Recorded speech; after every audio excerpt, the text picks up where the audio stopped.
Nothing is wrong with you. That's the first thing that needs to settle in.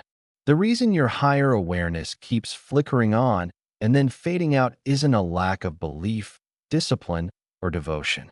It's much simpler and much more physical than you were ever told. Consciousness, at its highest level, doesn't run on ideas. It runs on fuel. And without that fuel, even the most awakened essence stays quiet, watching from behind the curtain. Inside you is a core intelligence that isn't shaped by personality, memory, or social conditioning. It isn't something you earn, inherit, or imagine. It's already there, fully formed, but localized inside a biological system. When this intelligence enters a human body, it doesn't float above matter. It anchors into it. That means it has requirements, not symbolic ones, real ones. Your body produces many kinds of energy every day. Most of it is low-grade, energy for movement, digestion, reaction, survival. But there is one form that operates at a completely different frequency. It's the energy of creation itself. The force that builds life, generates new systems, and carries the same signature as source intelligence. When ancient traditions spoke about vital essence, they weren't being poetic.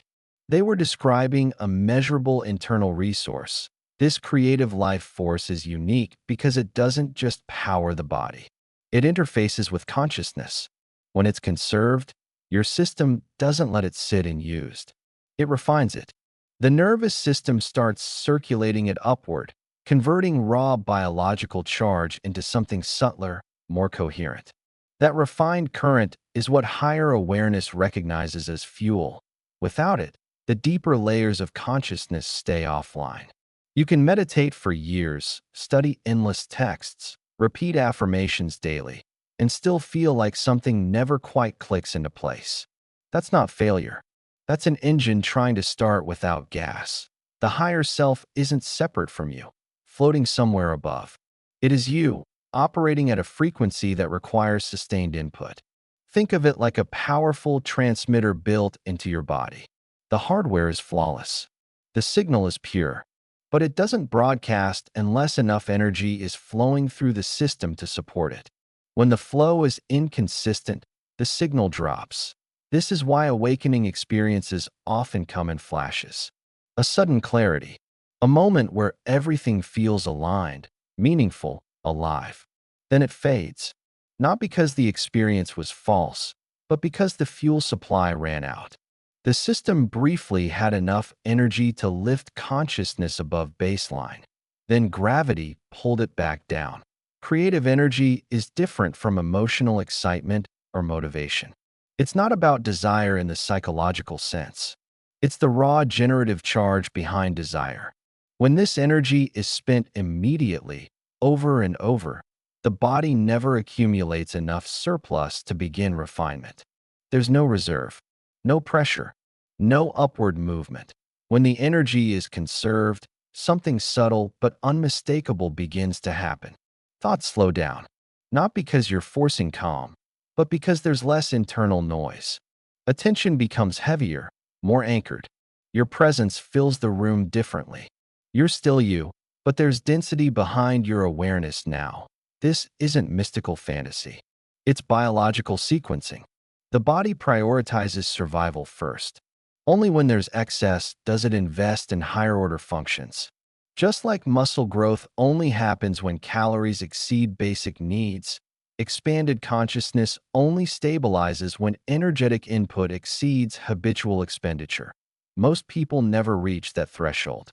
Not because they can't, but because they're taught to leak energy constantly and call it normal.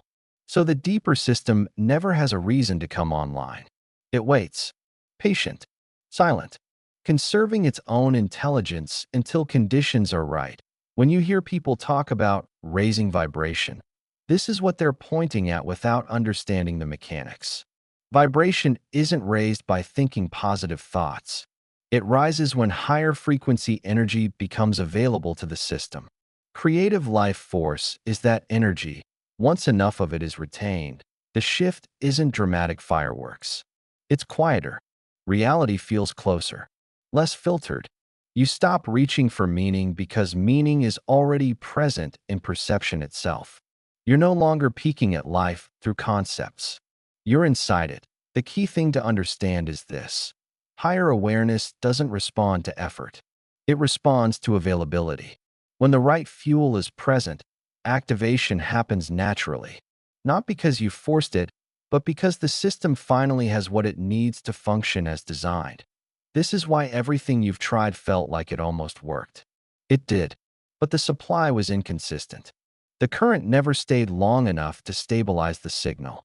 Once you see that, the confusion drops away. There's nothing to fix, nothing to become, only something to stop wasting. Once you understand that higher awareness runs on a physical energetic resource, the next realization can be uncomfortable. The environment you live in isn't neutral. It never was. The constant exhaustion, distraction, and inability to sustain inner clarity aren't personal flaws. They're outcomes. Designed ones. Modern life is structured around one primary objective: continuous discharge. Not just of attention, but of creative life force. The systems around you don't need to know what you believe. They only need to make sure the surplus never accumulates.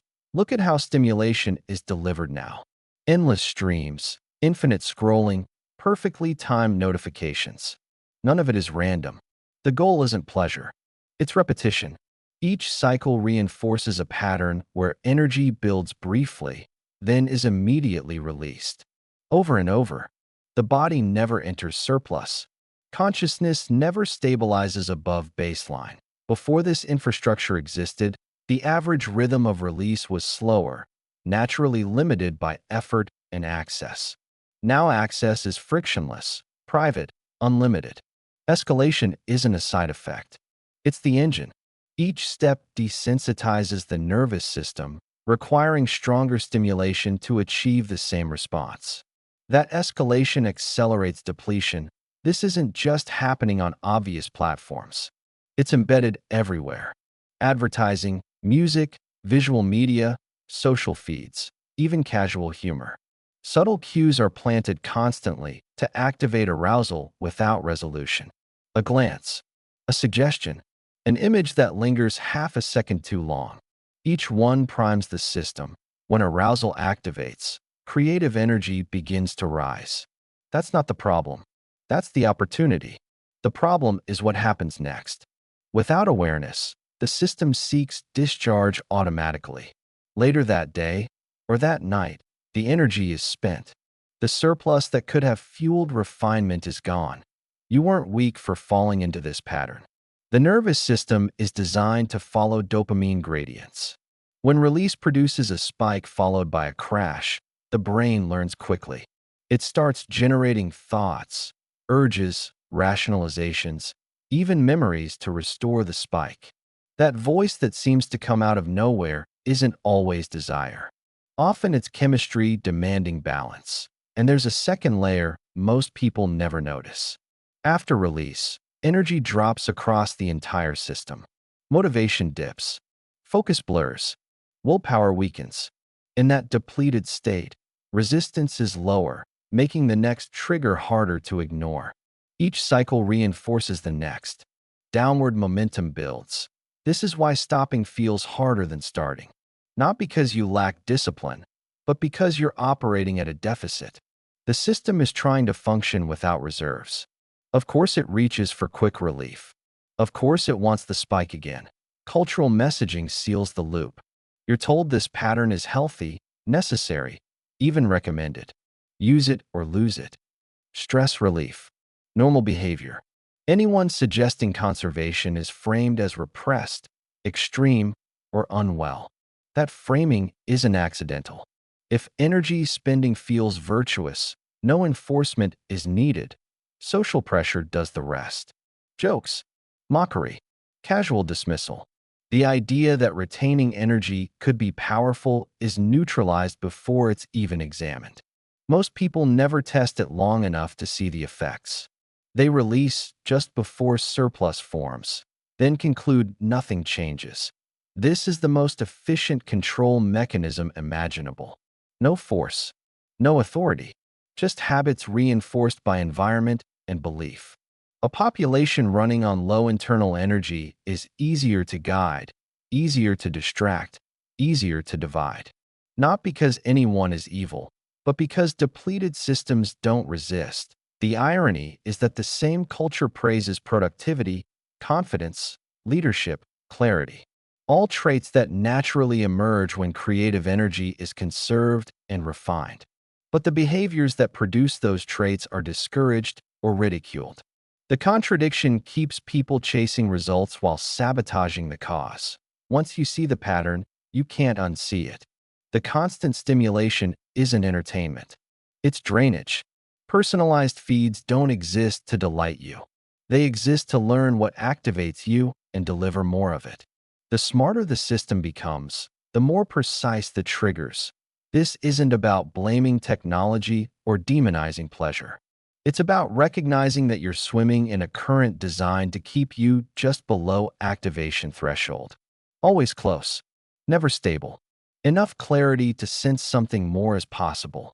Never enough fuel to reach it. And that's the key insight. Your higher awareness hasn't been failing. It's been interrupted. Every time it started to come online, the supply was cut. Not intentionally by you, but systematically by the environment. Once you understand that, responsibility shifts. Not as guilt, but as agency. You realize the playing field isn't level, and that means opting out isn't passive. It's a deliberate act. The moment you stop leaking energy automatically, the system reacts. Urges intensify. Distractions multiply. Old patterns push harder. That's not coincidence. That's resistance to change. And it only happens when something real is about to stabilize. The shift begins the moment you stop treating creative energy as something to get rid of and start treating it as something to work with. Not suppressing it, not fighting it, redirecting it. This is where everything changes, because the same force that once drained you becomes the mechanism that activates you. The first step is a clear internal decision. Not moral, not ideological. Practical. You're choosing to conserve creative life force for a fixed period of time so your system can finally build surplus. 30 days isn't symbolic. It's functional. Shorter windows start the process, but don't complete it. The body needs sustained availability to begin refinement. During this period, triggers don't disappear. They increase. That's expected. The nervous system is used to discharge as regulation. When you interrupt that pattern, it protests. Thoughts get louder. Images surface unexpectedly. Old habits knock harder. None of this means you're doing it wrong. It means energy is accumulating. When arousal arises, don't clamp down on it. Suppression traps energy in the lower system and creates tension. Instead, you move it. Breath is the steering wheel. Sit or stand upright and bring attention to where the sensation is strongest. Usually low, dense, warm. Inhale slowly and imagine that charge lifting upward into your center. Pause briefly. Exhale. Repeat, guiding the current higher each cycle. You'll feel it when it works. The sensation changes quality. Less pressure, more expansion. The charge spreads instead of concentrating. With practice, this becomes natural. Each moment of activation turns into circulation rather than discharge. You're not losing energy. You're upgrading it. Movement is just as important. Retained energy needs pathways or it stagnates. Physical effort gives it direction. Exercise, walking, lifting, stretching. Cold exposure sharpens circulation. Creative work channels it outward without loss. Writing, building, problem solving. When urges spike, do something physical immediately. Let the body redistribute the load. Over time, something stabilizes. The constant background restlessness fades. Focus deepens without strain. You're not forcing discipline anymore. There's simply more internal power available to support choice. This is surplus beginning to form. The timeline follows a pattern. The first week is the loudest. Old conditioning makes its last stand. Around day 7, the noise drops suddenly. Energy feels steadier. Confidence rises without arrogance. By the second week, perception starts shifting. You notice patterns faster. Conversations feel clearer. Synchronicities appear, not magically, but because attention is sharper and less fragmented. Around the third week, awareness itself changes texture. You're less reactive, less hooked by surface stimuli. There's space between impulse and action. That space is where higher intelligence operates. You're not thinking differently. You're operating from a different layer. By day 30, the change is unmistakable. Not dramatic, but undeniable. You feel present in your body in a way that doesn't fluctuate. Decisions come from clarity instead of urgency. The sense of being pushed by invisible currents fades. You're not fighting the world anymore. You're meeting it from a grounded center. This is activation. Not a mystical event, but a functional state. The higher self doesn't descend. It switches on because the system can finally support it. With consistent fuel, consciousness stabilizes above survival mode. You don't need constant stimulation. You don't seek escape. You're already home inside your own awareness. What was hidden from you wasn't spirituality. It was mechanics. Ancient traditions understood this and encoded it in practices that were later stripped of context or moralized into irrelevance. Retention without transmutation became repression. Transmutation without understanding became ritual. The practical sequence was lost. Once the sequence is restored, everything else works better. Meditation deepens naturally. Insight lands faster. Emotional regulation improves. You don't need to chase awakening experiences because the baseline has risen. You're operating from the source layer more often than not. This is why systems that rely on external authority never emphasize this. An internally powered individual doesn't outsource meaning, doesn't react predictably, doesn't drain easily. When creative energy circulates upward consistently, manipulation loses traction. Nothing mystical needs to be believed. You test it by doing it. 30 days of conservation. Daily circulation through breath and movement. Attention instead of indulgence. The result isn't theory. It's lived. You were never broken. You were underpowered. And now you know how to supply the current. If you've stayed with this all the way through, you already feel the difference between hearing an idea and recognizing a mechanism. This isn't motivation. It's orientation. You're no longer guessing why things haven't clicked before. You're seeing the missing variable clearly. This channel exists for one reason: to restore practical knowledge that helps consciousness stabilize, not just spike. What you've just learned is foundational. It's not the end of the path. It's the power source that makes the rest of the path visible. Over the next videos, we'll go deeper into handling peak pressure moments, maintaining circulation long-term, and integrating this state into daily life without isolation or burnout. We'll also talk about what changes once higher awareness becomes your default instead of a temporary state. If this resonated, don't keep it theoretical. Try it. 30 days. No perfection, just consistency. Let your own nervous system show you what surplus feels like. If you want to continue this work together, subscribe so you don't miss what's coming next. If this clarified something you've struggled to name, tap the like button so more people who need this can find it. And if you know someone who's done all the right spiritual practices but still feels stuck, share this with them. You might be handing them the missing piece. Awakening doesn't require more effort. It requires the right conditions. You now know how to create them.